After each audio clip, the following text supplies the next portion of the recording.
Good morning everyone, কেমন আছো সবাই? আমি পিয়ালি আরেকটা ব্লগ নিয়ে তোমাদের সাথে চলে এলাম। মেরি ক্রিসমাস সবাইকে। তো আজকে প্ল্যানটা বলছি, সকাল থেকে শুরু করলাম ব্লগটা। তো প্রথমে তো উঠেই মনটা ভালো হয়ে গেল, আমার ক্রিসমাস ক্যাকটাসে ফুল ফুটেছে দেখে। রোজই ওয়েট করে আছি কবে ফুটবে, একদম পারফেক্টলি মানে 25 তারিখেই ফুলটা ফুটেছে। তাই দেখেই মনটা ভালো হয়ে গেল। সকালবেলায় উঠেই যেই দেখলাম যে কতগুলো কুড়ি এখনও বাকি আছে, কিন্তু সত্যি দেখে এই কালারটাও সাদা খুব ভালো লাগে। তারপরেই চলে এলাম ব্রেকফাস্ট। তার সাথে এই ব্রেকফাস্টটা আমি সাধারণত করে থাকি, ইউজুয়ালি খুব চটপট হয়ে যায়। একটু পেঁয়াজ, রসুন, ব্রকলি সব দিয়ে ভেজে তার উপরে একটা ডিম ফাটিয়ে দিই, তার সাথে টমেটো দেওয়া যেতে পারে। তো চলো, যতক্ষণ ঢাকা দিয়ে দিলাম এটা, দেখি চিকু কি করছে। এই দেখো, স্নুপিটা নিয়ে এটার পিছনে পড়েছে, আর স্নুপিটা যেন ওর একটা মানে কামড়ে খাওয়ার জিনিস আর কি। ও দেখলেই ওটাকে চিবিয়ে কামড়ে ইয়ে করে। তো এই যে আমার এই অমলেট টাইপের একটা জিনিস হয়ে গেল। জানি না এটাকে কি বলবো, ফ্রেঞ্চ অমলেটও বলা যেতে পারে, কিন্তু আমি একটা ডিম দিয়েই করেছি, তার সাথে ব্ল্যাক কফি। তো এটাই ব্রেকফাস্ট করলাম, খাওয়া দাওয়া হয়ে গেল। এই যে চিকু তখনও করে যাচ্ছে, আমার খাওয়া হয়ে গেল তখনও ওটা নিয়েই, দেখছো তো এটাকে মানে স্নুপিটাও মানে ফুটো ফুটো করে ফেলেছে এটাকে চিবিয়ে। এই দেখো, তারপরে বেরিয়ে পড়লাম আজকে লাঞ্চ একটু বাইরে করব, ক্রিসমাস যেহেতু। তা চলে গেলাম চিজ কেক ফ্যাক্টরি। তো এখানে প্রায় আমরা স্পেশাল ডেগুলোতে যাই লাঞ্চ বা ডিনারে। তো আজকে লাঞ্চে চলে এলাম। তাই ঢুকে চিজ কেক ফ্যাক্টরিতে আসলে লাঞ্চটা তো থাকেই, কিন্তু প্রথমেই চিজ কেকের দিকেই আমি ছুটে যাই যে কোনটা আজকে নেব। তো আগেই দেখলাম কত রকমের চিজ কেক খেতেও ভালো লাগে, আর ভালোই ভিড় ক্রিসমাসের জন্য। মানে প্রত্যেকটা টেবিলই প্রায় লোক আছে। তাই দেখছি কোথায় বসা যায়, তাই বসলাম। বসে এবার দেবো অর্ডার। তো চিজ কেক ফ্যাক্টরিতে আসলে অনেক কিছু আমেরিকান ইটালিয়ান এইসবই বেশি থাকে। ওরা প্রথমেই ব্রাউন ব্রেড, যেটা ফ্রেশলি বেকড থাকে, ব্রাউন হোয়াইট ব্রেড, তার সাথে বাটার দিয়ে যায়।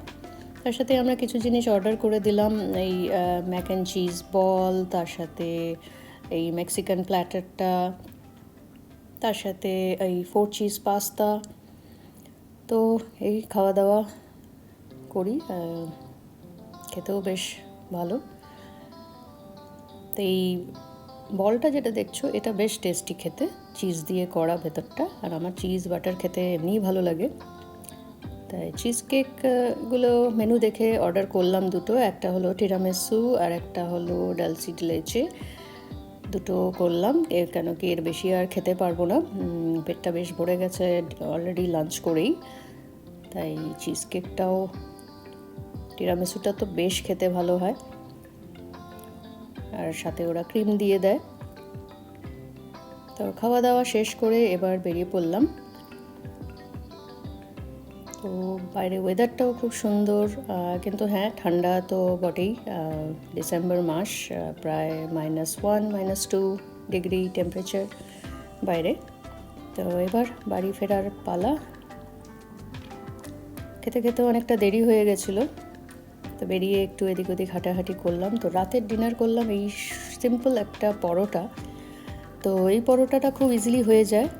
ইউজুয়ালি আমি 1 কাপ আটা 1 কাপ ময়দা দিয়েই করি এটা। দুটো মিশিয়ে নিই, তার সাথে জল দিয়ে গুলে নিই, তার সাথে আমি একটু কালো জিরে দিই, ধনেপাতা কুচি, একটু রসুন কুচি, আর তার সাথে দিয়ে দিই স্প্রিং অনিয়ন কুচি। তো এইগুলো সব দিয়ে একটা ঘোল মতন বানিয়ে নিই। এবার এটাকে এইভাবে দিয়ে এইভাবে ভেজে নিই। ঘি বা তেল বা যা দিয়ে ভাজতে, অলিভ অয়েল দিয়েও ভাজা যেতে পারে, কিন্তু খুব সফট হয় পরোটাটা। এমনি মানে কোথাও লাঞ্চ বক্সে বাচ্চাদের টিফিনে দিতেও খুব সুবিধে, বা অফিসের লাঞ্চে দিতেও সুবিধে। খুব নরম হয় পরোটাটা, আর অনেকক্ষণ নরম থাকে, মানে দিয়ে দিলে পরে সকালে দিয়ে দিলে দুপুরে খেলেও এটা এরকমই নরম সফট থাকে। তো ওই জন্য এই পরোটাটা করতে সুবিধা, মাখামাখির ব্যাপার নেই, চটপট করে গুলে। তো এই লিকুইড পরোটাটা আমি প্রায় করে নিই তাড়াহুড়ো থাকলে। তো আজকে এটা করলাম, তার সাথে আর এই যে ভাজা রসুন আর এই যে স্প্রিং অনিয়ন এগুলো যে ভাজা হচ্ছে এর সাথে, তো এই ফ্লেভারটা খুব সুন্দর আসে এই পরোটার।